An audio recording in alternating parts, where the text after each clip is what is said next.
Good evening, everyone. So yes, as Mr. West said, my name is Malcolm Canidate, and I am a senior here at iPoly. I'd just like to start and reference this presentation with a question. How many of you have ever failed at anything that you've ever tried to do? Okay, that's what I expected. All right, so we do these things called make goals.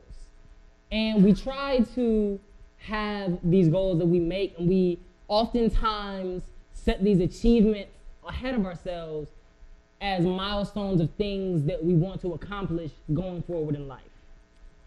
And when we have these specific, achievements or milestones we try to reach, we hope that that can, lead to more accomplishment than failure. Now, the question that I pose to you is just to see how many of you actually thought that you failed at something. But by the end of this presentation, I hope to change your mind on what failure actually is.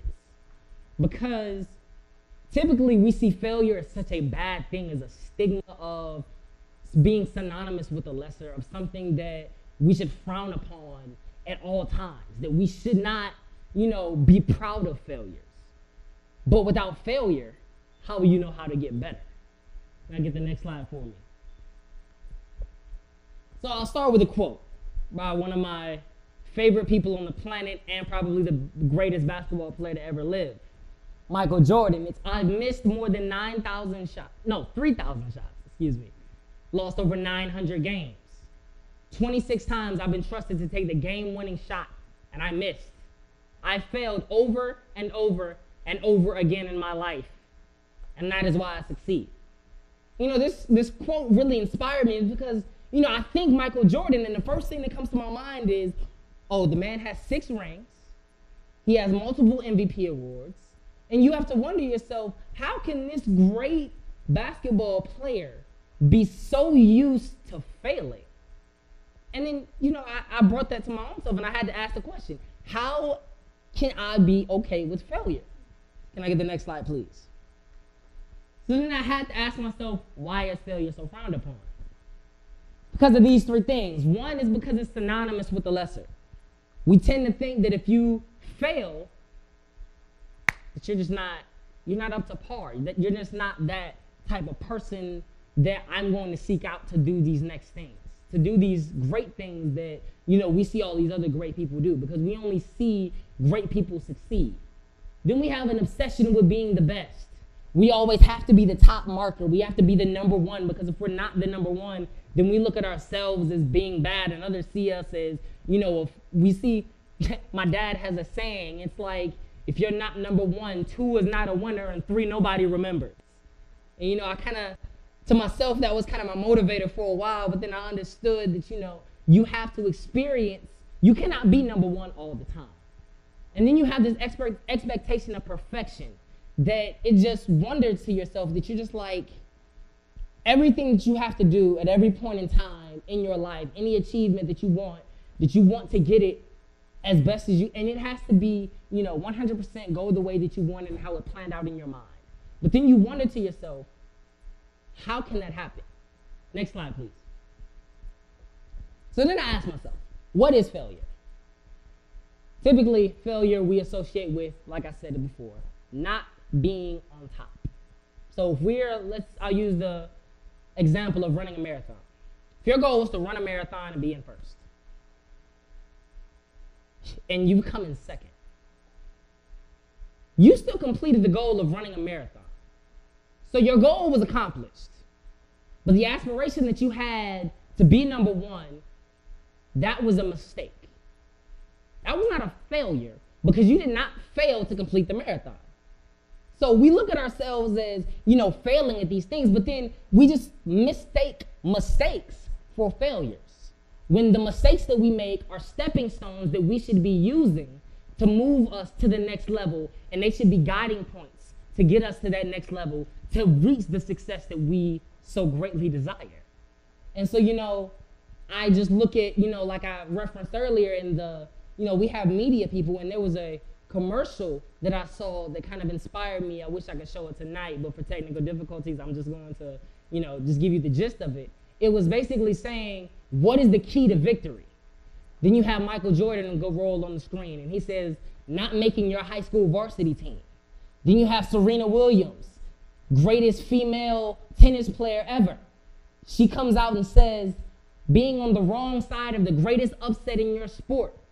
Then you have Matt Ryan, who MVP of the NFL last year, and he comes in, has a 20-point lead on the Patriots, and loses the game. And you have to wonder to yourself, what is the key to victory if all of these are showing are mistakes and failures? That's the key. The key to success is defeat. You have to understand that you have to fail in order to succeed. Next slide. So then I looked at my own life, and I think back on athletics. Back in 8th grade, it was my first year playing football.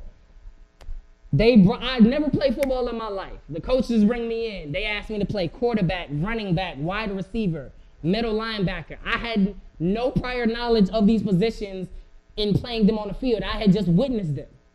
We go in. We saw we had a lot of young talent. I was better than any other player on that field on my team. So we come out in our first game, we lose, okay, but then we go to our third game, fast forward. I'm trying to do my best to help my team. At halftime, everything's looking great. We're up 20-0. We're doing great. Then something clicks at halftime. The other team figures out they have the ingredients to beat us. They come out, they draw together. 1 score, 2 score. It's 14-20. Then they come back, tie it up 20-20. It's the last play of the game. I have the ball in my hand. Coach is looking at me saying it's time for you to make a play. Throw the ball, gets intercepted, ran back for a touchdown. They win the game 26-20. Was heartbroken, cried all the way home. Wanted to quit sports. I told my mom and dad I am never playing another sport again. Fast forward to academics in 9th grade. I was so ahead of myself thinking that I could just, go upon myself and just do whatever I need to do, just go on my classes, do whatever I need to do. I don't have to study. All the teacher has to do is teach me the subject material. I absorb it. Test comes, I ace it. No studying is involved. That's just me. Because I did that in grades K through 8 because that's all that was expected of me. Regurgitate the knowledge that you were given of me. I come in my first semester of 9th grade year, I had 3 B's on my report card. And I looked at that as a failure because my mom and dad, they were shunning me, you should have tried harder. You should have studied more. And I was so used to smiling in my teachers' faces and just, walking up to these teachers and saying, oh, hi, Mrs. So-and-so. Hi, Mr. So-and-so. How are you doing today? How was your day? I was so used to smiling with my teachers, having a relationship built up. I forgot the whole point of going to school was to learn the material. That's the whole point of going to school. Fast forward to my 9th grade year again, 9th and 10th grade year. My first song that I ever produced. I thought it was the greatest song ever. I had just gotten the opportunity to use my math teacher's mic, and I just got my laptop. I was like, okay, got the beat, let's go, let's drop it. Recorded it, quality was terrible, now that I'm older enough to see. But I was so happy, I was so proud. So I go and I play it on our radio show. I thought it was the most greatest thing ever, and then I go talk to my friends. They're like, oh, bro, you did amazing.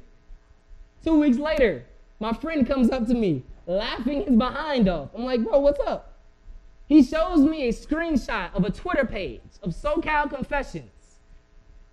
The caption read, when a freshman holds the entire school hostage and plays his mixtape. It had 900 retweets.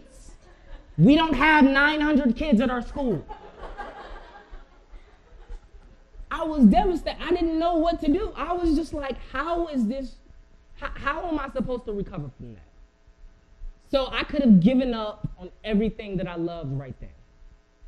But luckily I had people on my path, such as a Mr. West, such as a Mr. Estrada, who was our math teacher, such as all these different people, my mom, my dad, who told me, you need to look at these things as mistakes, not failures. Because when you evaluate them as failures, then you stop and you don't progress. You don't get better. 8th grade year, athletics. We come back the very next game, the team that we just played. Instead of focusing on myself, I focused on the other guys around me, made them play better. We came back and won that game 35-19. That was the only win we had that season. But we still were happy because that was the only thought and that was the only thing that we remembered, because we came back and we did not give up. We said we were going to win at least one game, and we brought it all together, and we did it. Fast forward to academics in 9th grade. I had some of the same teachers in 9th grade that I had my junior year. So I came back. I'm just like, okay. So I'm presented with this challenge of I need to do better. Instead of making a relationship and trying to smile my way through my grades, I need to actually study, and I need to apply myself, use my failures as a stepping stone to get better. And then I came out, I transformed my grades to 4 Bs to 4 As. And it was that growth from an 86 in math to a 96 in math with no help. It was just all me using my intuition, learning from the mistakes that I made. Fast forward to the music. I now have 3 albums that I have produced myself and released, and I am proud of it because I have made the music for me and not made the music for someone else. And it was that fire that was lit under me by the ridicule that I received from people jeering my music from making something great and making something better that I could be proud of. And that is the whole key to success. The whole point of success is to recognize your failures are yours to make and they're your mistakes, not predicated upon what someone else believes. Because when we get these preconceived ideas of our success is based off someone else's beliefs, then that's when we fail. Because you cannot please everyone else around you. The goal is to please yourself until you are satisfied. And when you make the goals that you are satisfied in reaching, that is when you can say you have made the ultimate success, because then no one can take that away from you. And that is to the point where stories like mine, you understand that is just where it comes from. And I'll have the final slide ended off with a quote from one of the greatest innovators, Mr. Bill Gates. It says, "It's fine to celebrate your successes, but it's more important to heed the lessons of failure." And that just says, embrace your failures, embrace your mistakes, embrace the things that you call impurities, and understand that without those impurities, without those failures, you cannot get better. Because no teacher is greater to yourself than you are. And understanding that no one else's experiences can teach you better than you can. Thank you very much.